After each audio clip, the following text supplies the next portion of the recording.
It's another Monday, it's another Raw, so that means it's another 3 hours of action from the Red brand. Welcome back, guys, to Fog Wrestling. We're here to preview Raw for the 9th of January 2023. And as the New Day like to say, they like to spread positivity. Well, let's spread some positivity here. The first week in 2023 for wrestling, it wasn't that bad. Last week's Raw, last week's SmackDown, last week's NXT, they were all okay. There was nothing overly bad about them. They were not awful. However, WWE's good start to the year has kind of lasted 1 week. We go into this Raw, we're previewing this Raw, and it is absolutely dead. There's no way to brush around it. There's no ifs or buts. There is nothing to announce for tonight's show. I don't see how that can be the case. We're just into the second Raw of the year. We've began the road to WrestleMania. It's WrestleMania season. We've got the Royal Rumble at the end of the month, yet somehow we're going into Raw, a show that for the longest time was the flagship show, and there is nothing to speak about. There's nothing here. WWE have listed 2 things going into the show. They've listed that Alexa Bliss will have a promo, and they've listed that Austin Theory will have a promo. Is that supposed to be news? Is that supposed to be preview worthy? Like, what can we really take from that? I just cannot believe that we're into January, start the new year, and we've got what looks like could be the most uneventful Raw that we've seen in a very long time. Now, there is an option of Royal Rumble qualifiers. We've seen our first Royal Rumble qualifier last Friday on SmackDown when Ricochet defeated Top Dollar. Will we get a qualifying match tonight? Maybe. But even then, is it going to save the show? Probably not. Why not announce it? Why not give us something to get excited about? And what match could we really get excited about? You look at the Raw roster. I mean, who is on this roster that you can put in a Rumble qualifying match and actually, get buzzed about? There is nobody. So we will see what happens. Will there be any returns tonight? I do not know. Cody Rhodes, we've had a segment last week with him showing you like a vignette package or whatever. Can we get something like that tonight? I do not know. But let's talk about Alexa Bliss first of all. So last week, she obviously beat up BIANCA BELAIR. She was unsuccessful in winning the Raw Women's Championship, but she didn't win the fight. But she kind of won the battle. Not saying she won the war, because I believe the war will continue on, and the war might even continue on until the Royal Rumble. But apparently Alexa Bliss will explain why she did what she did last week. But what is there to explain? We know why Alexa Bliss is doing what she's doing. We've seen it now for weeks and months that she's getting the visions of Bray Wyatt. She is seeing things that maybe no one else is seeing. So will they pull the trigger on that tonight? Will they fully go into that? Or will we have Alexa Bliss, act stupid? Will she claim not to know why she attacked BIANCA BELAIR? Or will they commit and will we get some sort of heel turn from Alexa? Or maybe even have Bray Wyatt on the show, or have something to do with Bray on the show. Honestly, I'm not too intrigued by it. I'm not too interested in it. I don't see Alexa Bliss winning the belt off BIANCA BELAIR anyway. It's just a waste of time. I think they've completely wasted Alexa Bliss. In 2023, she doesn't have the same value as she did in 2018. And the rumours are that Roman Reigns doesn't want to work with Bray Wyatt, and there is this the belief going around is that when you work with Bray Wyatt, whether you're working with him or against him, it damages your career. And honestly, I think you can make a good case for that. If you look at the people that's worked with Bray Wyatt, once they're done with him, they never really seem to regain what they had. Now, I get it, Braun Strowman, he came in with Bray, but he quickly got away from that and went on his own. Look at when he went back to working with Bray Wyatt. He's never been the same since. He had that world title feud with Bray Wyatt, hasn't been the same since. Randy Orton had the big feud with Bray Wyatt.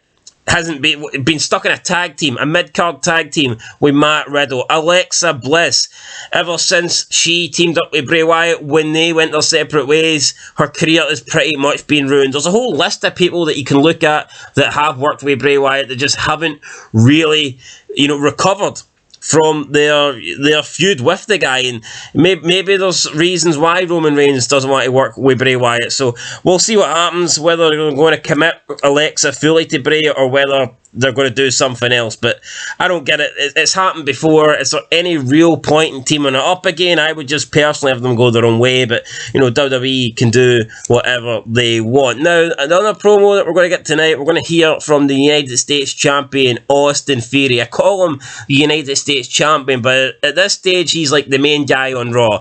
The US title is pushed as the #1 title on the brand. So, as much as we might not like it, you kind of almost have to consider the US title at the moment the top dog, the top title, the champion on Raw, because there is nobody else. And when you look at the rest of the roster, I mean, who is there for Austin Theory to face? He's taking care of Rollins. You know, Bobby Lashley got suspended, and then he seems to be done with any ambitions of winning back the US title. And this just shows you, like, how bad the Raw roster is, because it's not like, oh, there's nobody for Austin Theory to face because they're all competing for the main belt. No, at the moment this belt is the main belt, and there's barely anybody on Raw that is worthy of winning the US title. So how the hell would they be worthy of winning the Universal belt or the World Championship? You know, maybe that's why they've not even got a world title on Raw. It could be because the Raw roster is so bad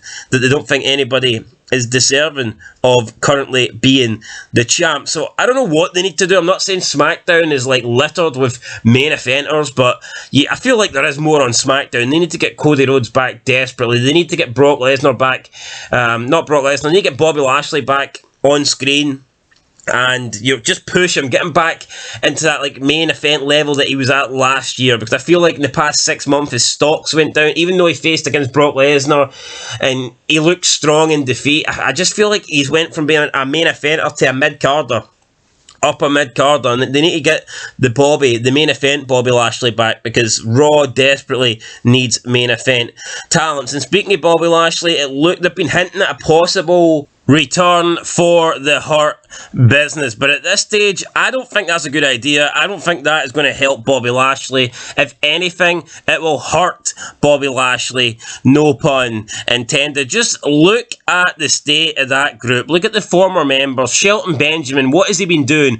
Barely seen him on TV. Anytime we see him, it's simply just to job it. Cedric Alexander, again, barely seen him on TV. When you do see him, he's just like a background character in some awful 24/7 title segment backstage, or he's played a game of poker, or he's doing something. He's just literally standing in the background. He's done nothing relevant in months. And then you got MVP, who went his separate ways with Almost, and since then he's been doing nothing either. So I mean, Bobby Lashley's stock's pretty low at the moment. I don't see how teaming him up with these three guys is going to help Bobby Lashley. If anything, I think getting the Hurt Business back together would be a bad thing for Bobby Lashley. But they need to do something, guys. So anyway, there's your preview for tonight. Again, not a lot we can say. I would expect to get a Rumble qualifier, but again, it hasn't been announced. And it does feel weird now in wrestling, because some people just declare themselves in the Royal Rumble, yet other people have to earn their way in. So why do the people that have to earn their way in, why don't they just declare themselves in it, and then they wouldn't need to partake in a qualifying match? You know, it's just stupid. We've got no real authority figures. We've got no GM. I mean, you've got Adam Pearce, but the guy only shows up to get interacting in like certain segments that he feels he needs to be a part of. He doesn't run the show. He doesn't lead the show. He doesn't make decisions on the show. He's like he'll come out and he'll have like a feud with one person, and then he'll be involved with just that one person. But what about the rest of the locker room? What about the rest of the roster? We've seen it in years gone by. You look at all the past GMs, whether it be, I don't know, Teddy Long, William Regal, Paul Heyman, Eric Bischoff, Stephanie McMahon, Mick Foley, even Commissioner Shawn Michaels. They were involved throughout the show. They booked the show. When something happened on the show, you knew why it was happening. You knew who was making the matches. Nowadays, it's like, you don't know what's happening. Random stuff's been made. Just people can come out and declare themselves within the Royal Rumble, yet for some reason other people need to earn it. Nothing makes sense. So, yeah, and plus this will be the first show, I believe, since the return of McMahon. I don't think he's having anything to do with the shows. He's not writing the shows, he's not booking the shows, but he is back in at least some sort of capacity. So, will tonight be any different from last week? Who knows? I thought last week's Raw was not bad. Will this week's Raw be able to top it based on the preview, man? Probably not. That's it, guys. Let me know your thoughts down below. Be back for the review. I'll catch you in the next one. And of course, until then, peace.